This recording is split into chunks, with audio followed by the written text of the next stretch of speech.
the air in the dining room choked with the sour tang of spilled wine. The glass shattered at my feet, its crimson contents bleeding into the rug. My wife Clara stood across the table, her laughter sharp as a blade, her words still ringing in my ears. Ugly and poor, Daniel? Honestly, what did I ever see in you?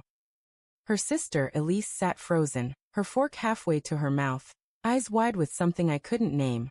Pity, maybe, or something darker. Then Elise's voice cut through, low and deliberate. Then let me take care of him.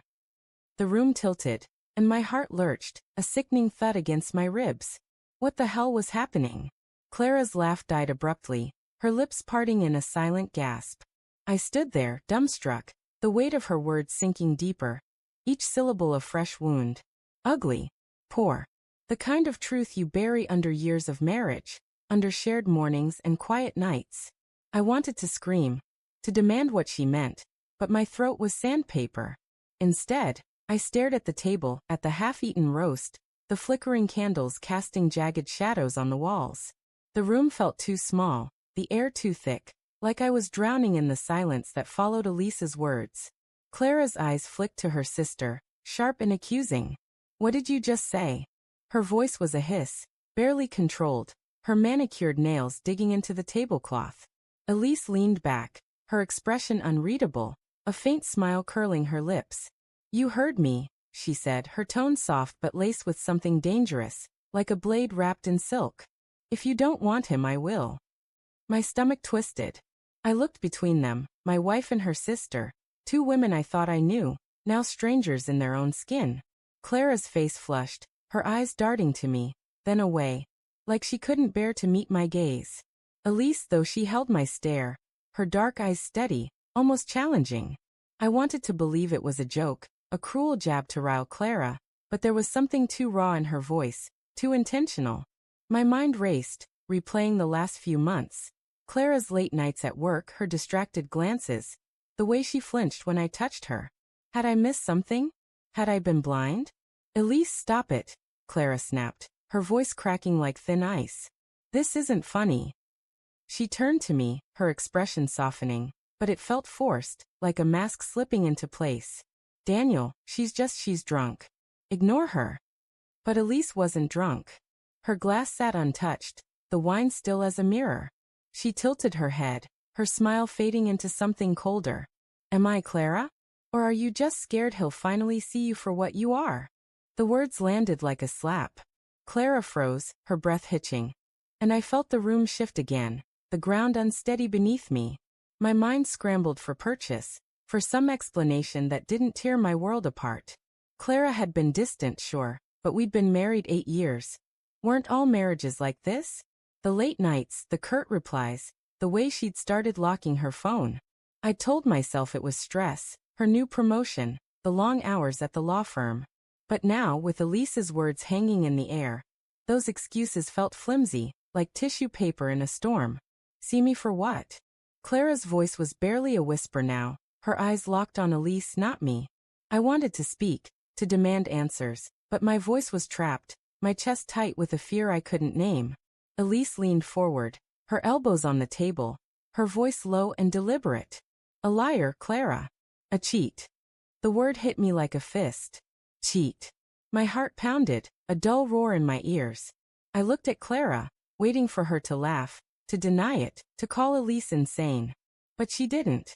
Her face crumpled, just for a second, before she caught herself, her jaw tightening. You don't know what you're talking about, she said, but her voice trembled, betraying her. Don't I?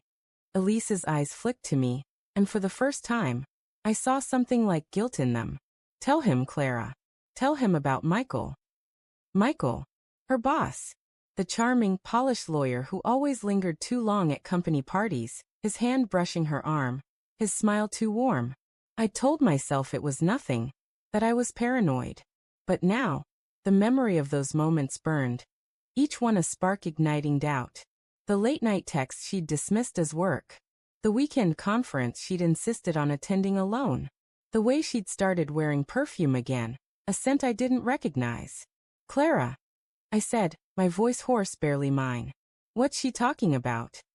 She turned to me, her eyes wide, glistening with unshed tears. Daniel, it's not what you think. But her words were hollow, her hands shaking as she reached for me, then pulled back. Elise is twisting things. She's always been jealous, you know that. Elise laughed, a sharp, bitter sound that cut through Clara's plea. Jealous? Of you? Oh, Clara, don't flatter yourself. She stood, her chair scraping against the floor, and walked around the table, stopping beside me. Her hand brushed my shoulder, a gesture so casual it felt obscene in the moment. Daniel deserves better. Someone who sees him. Really sees him. My skin prickled where she touched me, a mix of revulsion and confusion. Elise had always been kind. Too kind, maybe, with her late-night calls to check in, her offers to help when Clara was too busy. Had I misread her too? Was this some twisted game between sisters, or something worse? Stop it, Elise, I said, my voice low, trembling with anger. Both of you. Just tell me the truth. Clara's tears spilled over now, her hands twisting in her lap. There's nothing to tell, she whispered, but it was a lie, and we both knew it. The air was thick with it, the weight of secrets unspoken, of trust fracturing like glass. Elise knelt beside me, her voice soft, almost tender. I saw them, Daniel. At the hotel last month. Clara and Michael. I didn't want to tell you like this, but you deserve to know. The world stopped. The dining room, the candles, the shattered glass. All of it faded, leaving only the image of Clara, my Clara, with another man. My chest burned, my breath shallow, as I stared at her, waiting for her to deny it. But she didn't. She covered her face with her hands, a sob breaking free. And that was answer enough. Why? The word tore out of me, raw and jagged. Why, Clara? She looked up, her face streaked with tears, her voice barely audible. I didn't mean for it to happen. It was a mistake, Daniel. I swear I love you. Love. The word felt like a mockery now, a hollow shell of what it used to mean. I stood, my chair clattering to the floor, and stumbled toward the door, my vision blurring. Elise called after me, her voice sharp with urgency, but I didn't stop. I couldn't. The house, our house, felt like a cage, every corner filled with memories now tainted. Outside, the night air was cold, biting at my skin, but it couldn't numb the ache in my chest. I leaned against the porch railing, my breath ragged, my mind a storm of questions. Had I failed her? Was I not enough? And Elise? Why had she said those words? Let me take care of him. Was it pity or something else, something calculated? Behind me, the door creaked open, and I tensed, expecting Clara's voice. But it was Elise. Daniel, she said softly, stepping closer. I'm sorry. I didn't mean to hurt you. I turned, my anger flaring. Then why say it? Why now? Her eyes met mine, steady, unflinching. Because I've loved you for years, she said, her voice breaking. And I couldn't watch her destroy you anymore. The confession hit like a second betrayal, twisting the knife deeper. My wife, my marriage, my trust, all shattered in one night. And now, Elise, offering herself as salvation, or perhaps a new kind of ruin. I stared at her, the woman I'd called family, and realized I didn't know her at all.